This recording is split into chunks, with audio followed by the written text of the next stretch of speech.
কিভাবে একটি কাঠের নৌকা তৈরি করা হয়, how to make a wooden boat. আপনাদের ইউটিউব চ্যানেল নিজের কাজ নিজে করি, চ্যানেলটি সাবস্ক্রাইব করুন, লাইক করুন এবং কমেন্ট করুন। প্রিয় দর্শক বন্ধুগণ, আজকের ভিডিও টাইটেল এবং থাম্বনেইল লেখা হয়েছে কিভাবে কাঠের নৌকা তৈরি করা হয়। প্রিয় বন্ধুগণ, কাঠের নৌকা তৈরির ইতিহাস মানব সভ্যতার অন্যতম প্রাচীন ও সমৃদ্ধ এক অধ্যায়। প্রাক ঐতিহাসিক যুগ থেকেই মানুষ জলে ভেসে থাকার উপায় খুঁজতে শুরু করে, আর তারই ফলস্বরূপ তৈরি হয় প্রথম কাঠের নৌকা। প্রাচীনতম কাঠের নৌকা হচ্ছে ডগ আউট ক্যানো। একটি বড় গাছের কাণ্ডকে ফাঁপা করে ভেতরের অংশ কেটে ফেলে তৈরি করা হতো এই নৌকা। প্রত্নতাত্ত্বিক গবেষণায় জানা যায়, প্রায় ৮,০০০ বছর আগে নিওলিথিক যুগে মানুষ এই নৌকা তৈরি করত। নেদারল্যান্ডসে পাওয়া পিসি ক্যানো বিশ্বের প্রাচীনতম কাঠের নৌকা হিসাবে স্বীকৃত, যার বয়স প্রায় 10,০০০ বছর। খ্রিস্টপূর্ব প্রায় ৪,০০০ বছর আগে প্রাচীন মিশরীয়রা পেপিরাস এবং কাঠ ব্যবহার করে বোট তৈরি করত, যা ব্যবহৃত হতো নীল নদের বাণিজ্যে ও যাতায়াতে। ভারতীয় উপমহাদেশে সিন্ধু সভ্যতার মানুষরাও কাঠের নৌকা বানাতে জানত বলে প্রত্নতাত্ত্বিক নিদর্শন ও ভাস্কর্যে ধারণা পাওয়া যায়। মধ্যযুগে কাঠের সঙ্গে পাল ও বৈঠা যুক্ত করে নৌকা আরও উন্নত করা হয়। আরবরা কাঠের ঢৌ তৈরি করত, যা বাণিজ্যিক কাজে ব্যবহৃত হতো। ইউরোপে ভাইকিংদের লংশিপ ছিল কাঠের তৈরি এক ধরনের দ্রুতগামী জাহাজ। আধুনিক যুগে কাঠের পাশাপাশি ধাতু ও অন্যান্য উপাদান যুক্ত হলেও অনেক অঞ্চল, বিশেষত গ্রামীণ ও নদীপ্রধান এলাকায় কাঠের নৌকা ব্যবহারের চল রয়ে গেছে। বাংলাদেশ, ইন্দোনেশিয়া, ফিলিপাইন্স সহ দক্ষিণ এশিয়ায় এখনও কাঠের নৌকার ঐতিহ্য টিকে আছে। বাংলাদেশের গ্রামীণ জনজীবনে কাঠের নৌকা এক অবিচ্ছেদ্য অংশ।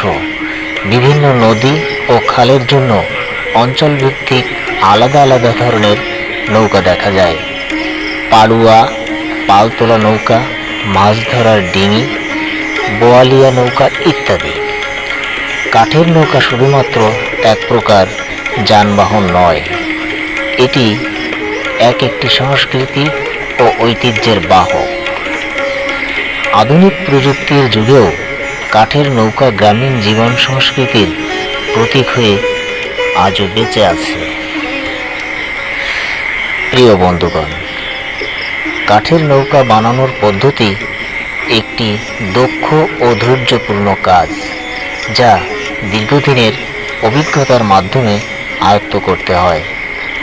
সাধারণত গ্রামীণ নৌকার ক্ষেত্রে প্রথাগত কাঠের কারিগররা চোখের মাপ আর হাতে তৈরি করে থাকেন, তবে কাঠের নৌকা তৈরির ধাপগুলো মোটামুটি একই রকম। কাঠের নৌকা বানানোর জন্য প্রথমে কাঠ নির্বাচন করতে হয়। কাঠের মান নৌকার স্থায়িত্ব ও ভাসমানতার জন্য গুরুত্বপূর্ণ। সাধারণত গামারি, শাল, কড়ই, সুন্দরী, সেগুন বা সোনালু কাঠ ব্যবহার করে নৌকা তৈরি করা হয়। কাঠ শুকনো ও সোজা হবে। তাজা কাঠ থাকলে ফেটে যাওয়ার ঝুঁকি থাকে।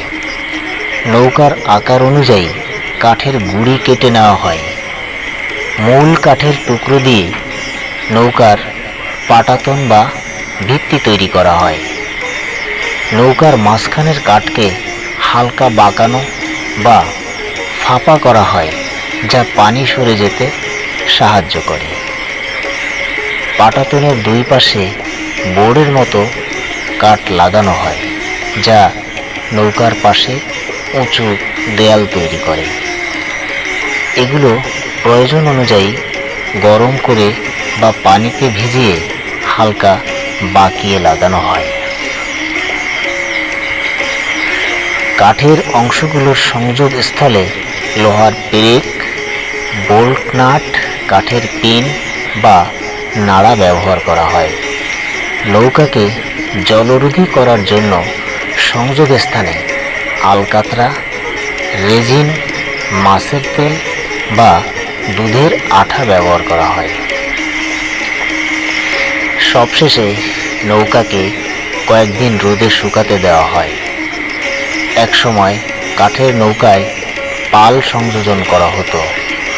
নৌকায় পাল সংযোজনের উদ্দেশ্য হলো বাতাসের শক্তি ব্যবহার করে নৌকা চালানো, কোনো প্রকার জ্বালানি ছাড়া চলা, যা খরচ বাঁচায়। আজকাল পাল তোলা নৌকার ব্যবহার নেই বললেই চলে। বর্তমানে ইঞ্জিন চালিত নৌকাই বেশি ব্যবহৃত হয়ে থাকে। নৌকা দ্রুত চলাচল ও নিয়ন্ত্রণ সহজ করতে কাঠের নৌকায় ইঞ্জিন সংযোজন করা হয়। নৌকাতে সাধারণত ডিজেল ইঞ্জিন বা পেট্রোল ইঞ্জিন ব্যবহৃত হয়। ছোট নৌকায় আউটবোর্ড ইঞ্জিন ব্যবহৃত হয় আর বড় নৌকায় ইনবোর্ড ইঞ্জিন ব্যবহৃত হয়। ইঞ্জিনের জন্য বিশেষ কাঠামো তৈরি করতে হয়। কাঠের সঙ্গে লোহার ফ্রেম যুক্ত করে ইঞ্জিনের ভর সহ্য করার জন্য বেস তৈরি করা হয়। ইঞ্জিনের সঙ্গে যুক্ত করা হয় ড্রাইভ শ্যাফট ও প্রোপেলার। প্রোপেলার পানির নিচে থাকে, যা ঘুরে নৌকাকে সামনে ঠেলে দেয়। ইঞ্জিনের জন্য জ্বালানি ট্যাঙ্ক ও নিয়ন্ত্রণের জন্য স্টিয়ারিং ও অ্যাক্সেল তৈরি করা হয়। বাংলাদেশ একটি নদীমাতৃক দেশ হওয়ায় প্রায় সব জেলাতেই কোনো না কোনোভাবে নৌকা চলাচল করে। বিশেষ করে নদী, খাল, বিল, হাওর ও উপকূলীয় এলাকায়। তবে কিছু জেলা আছে যেখানে নৌকা চলাচল বেশি দেখা যায় বা নৌকাই প্রধান পরিবহন হিসাবে ব্যবহৃত হয়। চাঁদপুর জেলার মেঘনা, পদ্মা ও ডাকাতিয়া নদীতে নৌকা চলাচল করে। বরিশাল জেলা তো একেবারে নদী খাল পরিবেষ্টিত। বরিশালকে আবার বলা হয়ে থাকে ভেনিস অব দ্য ইস্ট। ভোলা জেলার মেঘনা নদী ও উপকূলীয় এলাকায় নৌকা চলাচল করে। পটুয়াখালীর কুয়াকাটা ও আশেপাশের দ্বীপ এলাকা নৌকা চলাচলের জন্য প্রসিদ্ধ। বরগুনা জেলার পায়রা নদী ও অন্যান্য খাল ও নদীতে নৌকা চলতে দেখা যায়। সিরাজগঞ্জ জেলার যমুনা নদীতে প্রচুর পরিমাণে নৌকা চলাচল করে। কুড়িগ্রাম জেলার ব্রহ্মপুত্র, ধরলা, তিস্তা নদীতে নৌকা চলাচল করে। গাইবান্ধা জেলার যমুনা ও তিস্তা নদীতে নৌকা চলাচল করতে দেখা যায়। এছাড়া সুনামগঞ্জ, কিশোরগঞ্জ জেলার হাওর অঞ্চলে নৌকার প্রচলন বেশি দেখতে পাওয়া যায়। নড়াইলের মধুমতি, পাবনার পদ্মা ও ইছামতি নদীতে নৌকা চলে। রাজবাড়ী জেলার পদ্মা ও অন্যান্য নদীতে নৌকা চলতে দেখা যায়। এছাড়া উপকূলীয় ও দ্বীপ জেলা যেমন খুলনার সুন্দরবন এলাকা ও পশুর নদী, যশোরের ভৈরব নদী, নড়াইলের মধুমতি নদী, কক্সবাজার জেলার মহেশখালী ও সোনাদিয়া দ্বীপ অঞ্চলে, নোয়াখালী জেলার হাতিয়া, ভাসানচর এলাকায় নৌকা চলতে দেখা যায়। ঢাকা শহরের আশেপাশে বুড়িগঙ্গা, শীতলক্ষ্যা নদীতেও নৌকা চলে, তবে যাত্রীবাহী নৌকা খুব কম চলতে দেখা যায়। চট্টগ্রাম জেলার কর্ণফুলী নদীতে নৌকা চলতে দেখা যায়। খাগড়াছড়ি, রাঙ্গামাটি, বান্দরবান জেলার কাপ্তাই লেক ও পাহাড়ি খালে ছোট নৌকা চলাচল করে। সিলেটের সুরমা ও কুশিয়ারা নদীতে, মৌলভীবাজার জেলার মনু ও ধলাই নদীতে, হবিগঞ্জ জেলার খাল ও নদীতে নৌকা চলাচল করে। সুনামগঞ্জ জেলার হাওর অঞ্চলে নৌকা অপরিহার্য। বাংলাদেশের 6টি জেলায় হাওর রয়েছে, যথা সুনামগঞ্জ, কিশোরগঞ্জ, নেত্রকোনা, সিলেট, মৌলভীবাজার, হবিগঞ্জ। হাওর অঞ্চলের মানুষ নৌকা ছাড়া চলাচল করতে পারে না। এভাবে বলতে গেলে প্রায় 60% জেলার মানুষ এখনও কোনো না কোনোভাবে নৌকা ব্যবহার করে, বিশেষ করে বর্ষাকালে ও নদীপথের জন্য। এক কথায় বাংলাদেশ মানে নদী ও নৌকার দেশ। নৌকা বাংলাদেশের একটি গুরুত্বপূর্ণ প্রতীক বা চিহ্ন হিসেবে পরিচিত। এটি শুধু একটি যানবাহন নয়, বরং সংস্কৃতি, ঐতিহ্য, সংগ্রাম ও উন্নয়নের প্রতীক হিসাবে ব্যাপকভাবে স্বীকৃত। নৌকা বাংলাদেশ আওয়ামী লীগের রাজনৈতিক দলের নির্বাচনী প্রতীক। নৌকা বাংলাদেশের নদী ও জলভিত্তিক জীবনধারার একটি মূল প্রতীক। হাওর, বিল, নদী ও খালঘেরা এলাকার মানুষের জীবন জীবিকার অপরিহার্য অংশ। নৌকা বাইচ, নৌকা গান, নৌকা নির্মাণ ইত্যাদি বাংলাদেশের লোকজ সংস্কৃতির অংশ। প্রিয় বন্ধুগণ, ভিডিও চিত্রে প্রদর্শিত নির্মাণাধীন এই নৌকাটির তৈরি কাজ সম্পন্ন হয়েছে এবং নৌকাটি খুলনা জেলার কাজীবাসা নদীতে ইলিশ মাছ সহ অন্যান্য বিভিন্ন ধরনের মাছ ধরার কাজে নিয়োজিত রয়েছে। নৌকাটির মালিক মোহাম্মদ গোলাম সর্দার। তিনি খুলনা জেলার বটিয়াঘাটা উপজেলাধীন 4 নং শিয়ালিডাঙ্গা ইউনিয়নের বিরাট গ্রামের বাসিন্দা। নৌকাটি নির্মাণ করতে সর্বসাকুল্যে তার 1.5 লাখের মতো ব্যয় হয়।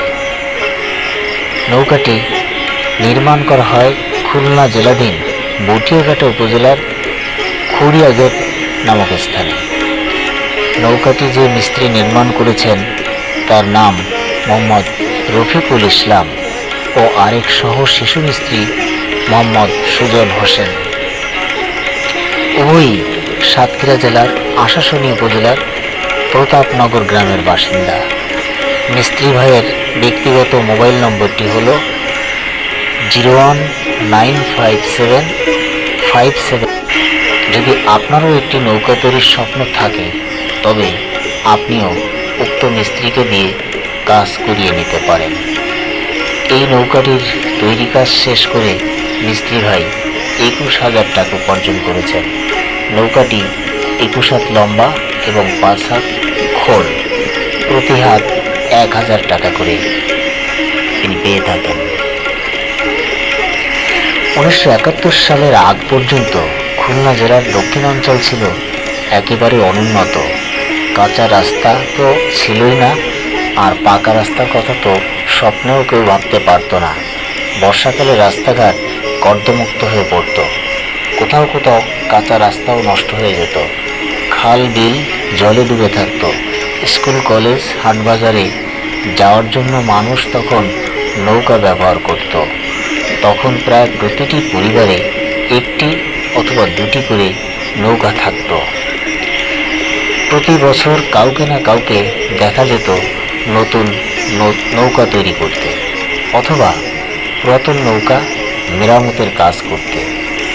কিন্তু বর্তমান 2025 সালে এসে নানা অবকাঠামোগত উন্নয়ন, ব্রিজ, কালভার্ট ও রাস্তাঘাটের প্রভূত উন্নয়ন হয়েছে। পল্লী অঞ্চল শতভাগ বিদ্যুতায়ন হয়েছে। আমি ছোটবেলায় দেখেছি গোপালগঞ্জ থেকে পৌষ মাঘ মাসে দাওয়ালরা আমাদের এই অঞ্চলে ধান কাটতে আসতো। ধান কাটার জন্য তারা বড় বড় নৌকা নিয়ে আসতো এবং দেশে ফেরার সময় নৌকা বোঝাই ধান তারা তাদের বাড়িতে নিয়ে যেত। সেসব বড় বড় নৌকা এখন আর চোখে পড়ে না। খড়ি নদীতে এক সময় জেলেদের জালে ঝাঁকে ঝাঁকে ইলিশ মাছ ধরা পড়ত। ইলিশ মাছ ধরার জন্য হাজার হাজার নৌকা খুলনার খড়িয়া নদীতে চলাচল করত। খুলনার শৈলমারী নদীতে নৌকা বাইচ দেখতে যেতাম। বাইচের জন্য অনেক বড় বড় নৌকা আসতো, আর নৌকা বাইচ দেখার জন্য ছোট ছোট অসংখ্য নৌকা শৈলমারী নদীর তীর ঘেঁষে দাঁড়িয়ে থাকত। সব মিলিয়ে দৃশ্যটা বড়ই মনোরম লাগতো।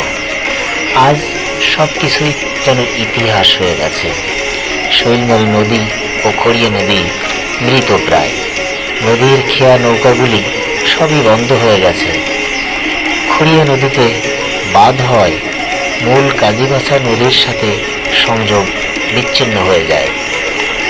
খড়িয়া নদীতে জোয়ার ভাটা বন্ধ হয়ে যায়, ইলিশ মাছ ধরা বন্ধ হয়ে যায়, যার ফলে নৌকার প্রয়োজনীয়তাও ফুরিয়ে যায়।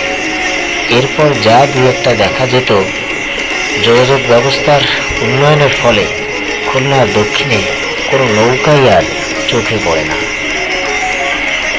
তবে সুন্দরবনের কাছাকাছি থাকেন যারা, আর যারা সুন্দরবন থেকে মাছ কাঁকড়া আহরণ করেন, তারা কেবলমাত্র কিছু কিছু নৌকা ব্যবহার করে থাকেন। যেহেতু নদী নেই, তাই নৌকাও নেই। খুলনা উপকূলীয় অঞ্চল হয়েও নদী শূন্য, নৌকা শূন্য হওয়ার পথে অগ্রসর হচ্ছে।